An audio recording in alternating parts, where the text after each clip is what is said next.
There's much information that's being disseminated and coming out about the Nephilim. As a matter of fact, there is so much to talk about, and I'm just going to give you a little brief overview.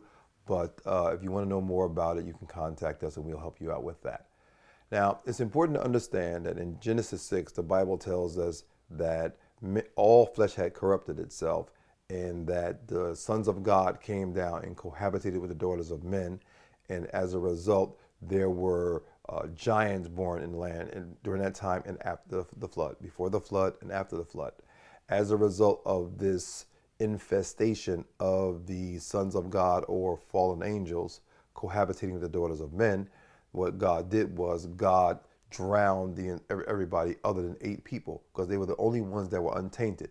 Now I know there's some teaching that's going out about the fact that Ham is usually the person they talk about, that his wife was a hybrid.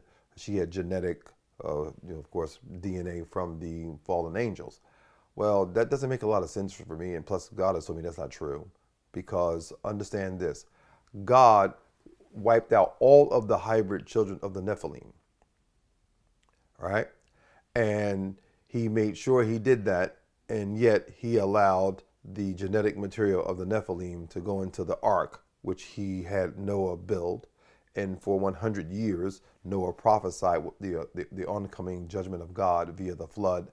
And he allowed that genetic material to go into the ark to be preserved so that when Noah began to replenish the earth like he had told Adam originally, that would be the case and that would be there. It's not true. There were two sets of sons of God that came down, cohabitated with the daughters of men, as a result produced giants. We know the confirmation they were giants in the land. We can look at all of the people who were giants, and the most famous one is probably Goliath, that we can listen to or we can learn from. Now, it's important to understand a couple of other things too. When it comes to the Nephilim, we tend to think that Genesis 6 is when they came down and did what they did, but I want to tell you that that's not true. What happened was, as soon as mankind rebelled against God, what the enemy wanted to do, Satan, the enemy, the adversary, whatever word we want to call him, all right, these are all descriptive terms. There aren't his name. His name was Lucifer, and he rebelled against God.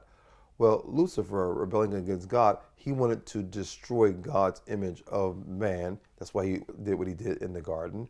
And afterwards, he dispatched sons of God or angels that followed him to come down and to infest the human population with his DNA, to corrupt the human population and to train the human population in weapons of warfare, different things, and giving them secrets that they didn't have. Because remember now, in the garden, what they were looking for, what the woman was looking for at first, was to have wisdom that would cause her to be like God.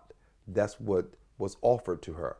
So now they were feeling this desire for this wisdom and this knowledge and this understanding that mankind, the woman and the man, had, because the man chose to follow the woman and he chose to disobey God. As a result, God had to evict him from the garden.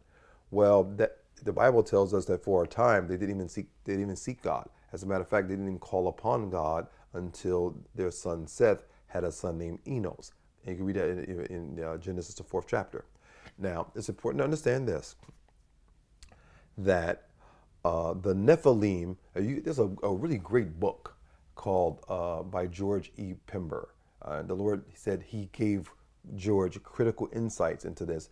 The first part of the book is called Earth's Earliest Ages. The first part of the book is about the Genesis 6 situation, or Genesis 6 record, right? Excuse me.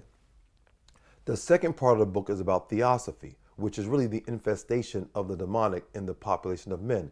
Well, it was done physically during that time, and now it's being done through ideology. And we have that going on in the earth right now. And so it's really important to understand that the Nephilim, or the mentality of the Nephilim, or the infestation of the Nephilim into the human population in this day is based upon people believing things that are akin to or in alignment with how Satan views things versus how God views things. But God is changing that.